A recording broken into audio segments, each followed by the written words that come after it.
Hello, my name is Brandon Valley Ross, and today I would like to tell you about the great treasure of London, Ontario, the Thames River. The Thames River watershed stretches 273 kilometers, originating from three risen branches that flow southwest towards Lake St. Clair, the north, the middle, and the south branches. The north branch starts just north of Mitchell and flows through St. Mary's before reaching London. The middle Thames begins southwest of Tavistock and connects to the south branch between Woodstock and Dorchester. And the south branch starts west of Tavistock, passing through Woodstock before joining the north branch at the Forks of London. After converging at the Forks, the river flows southwest, passing through Delaware, Wardsville, Thamesville, and Chatham, as well as several First Nations communities, before draining into Lake St. Clair at Lighthouse Cove. The Thames is classified as the second largest watershed in southwestern Ontario, yet it still is considered small in comparison to the larger bodies of water dispersed across the country.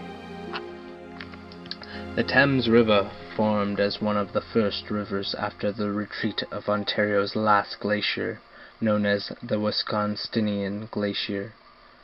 The upper reaches of the river continue to flow through the ancient spillways created by the melted glacier. Here the river beds are rocky, and the valley slopes steep, creating bluffs or terraces on either side.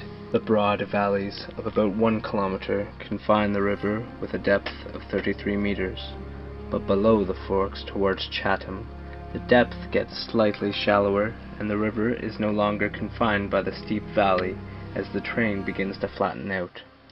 The lower river carves its way through the flat clay and sand plains of the old glacial lake beds. The resulting channel has a sinuous form, including both straight and meandering sections. The upper basin of the Thames, located along the Stratford and Oxford till plains, is comprised of silt and clay tills, broken by multiple terminal moraines. The lower basin then mainly consists of sand and gravel deposits left behind from glacial lakes. The Canadian Shield's ancient granitic Precambrian bedrock is the base that lays 1,500 meters beneath sedimentary bedrock and 30 meters of till. The sedimentary bedrock originated in the Upper to Middle Devonian period and consists of black and gray shale, sandstone, and limestone. But because of the depth of the bedrock and the gentle nature of the landscape, the Thames does not exhibit significant geological phenomena aside from the erosional and depositional forms that run along the upper Thames River. These forms include bank erosion, gullies, slumping, pools and riffles, as well as bars and islands. The Thames River's exact time of formation is not entirely known, but it can be expected to have begun forming at the end of the glaciation period of the Wisconsinian Glacier, which was approximately 11,000 years ago. Most of the rock formations along the Thames River consist of dolomite, shale, and gypsum bedrocks that are overlain by geologically younger formations. The younger formations are comprised of dolomite and limestone. There is a thick layer of till covering the sedimentary layer, making many of the rocks available on the surface only sediments like sand and gravel that have been transported by the river. The Grand River is comparable to the Thames because of many similarities between the two bodies of water. These similarities include a similar size, as the Grand River is considered the largest river in southwestern Ontario, and the Thames the second. Both rivers formed as a result of the end of the Wisconsinian Glacier's glaciation period, and because of this, they share many similar features, including a sinuous appearance with meandering areas intermittent. Limestone is a common rock to be found along the banks of the Thames River.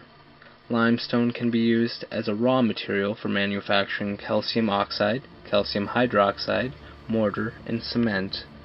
It is also used as filler and a white pigment in manufacturing plastics, paints, tiles, papers, and toothpastes. Another use of limestone is in underground coal mines as a suppressor for explosions. On Victoria Day in 1981, a passenger ferry called the Victoria capsized after carrying more than 3 times the allowable limit of passengers.